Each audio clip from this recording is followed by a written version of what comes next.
গল্পের নাম সোনার চুল ও কালো চুল। বন্ধুরা, খুব সুন্দর সুন্দর গল্প তোমরা সবাই সাথে থাকো, গল্প শোনো। এক দেশে ছিল এক বিস্ময়কর রাজ্য, পরীলোক। সেই রাজ্যে থাকতো নানা রঙের জাদুকরী পরীরা। তবে সবার চেয়ে আলাদা ছিল দুটি পরী, লাল পাখাওয়ালি রুবিনা এবং নীল পাখাওয়ালি সুনয়না। দুজনেই ছিল অসম্ভব সুন্দরী, শক্তিশালী, কিন্তু একে অপরকে সহ্য করতে পারত না। কেননা তাদের মধ্যে চলত চুল নিয়ে এক চিরন্তন প্রতিযোগিতা, কে কার চুল বেশি সুন্দর। রবিনার ছিল গভীর কালো চকচকে চুল, আর সুনয়নার ছিল সোনার মতো ঝকমকে চুল, যা রোদে আলোর মতো ঝলসে উঠত। একদিন রবিনা আর সুনয়না এক বিশেষ জাদুকরী প্রতিযোগিতায় অংশ নিল, চুলের জাদু।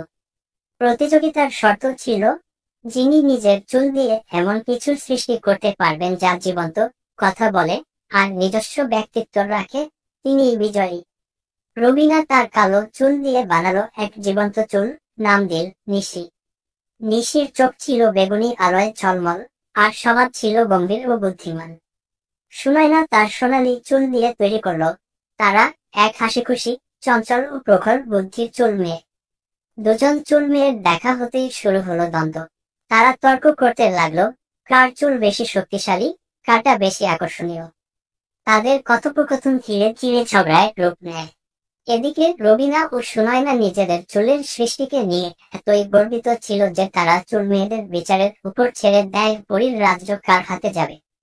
ঠিক তখনই পরীলোকের সবচেয়ে জ্ঞানী পরী তরঙ্গা হাজির হলেন। তিনি বললেন, চুলের সৌন্দর্য শুধু বাহ্যিক নয়, আসল সৌন্দর্য হলো সেটার ব্যবহার। যার চুল মানুষের সাহায্যে, ভালোবাসা আর ঐক্যের প্রতীক হতে পারে, সেই বিজয়ী।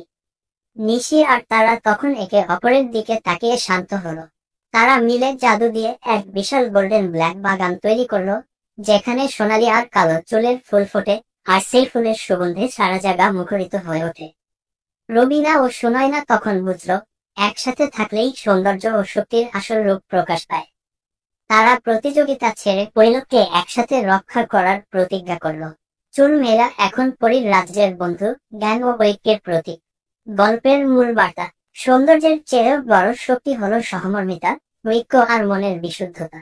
বন্ধুরা, ভিডিওটি যদি ভালো লাগে নতুন নতুন ভিডিও পেতে চ্যানেলটিকে সাবস্ক্রাইবও করে দিবা। আমার গল্প শেষ।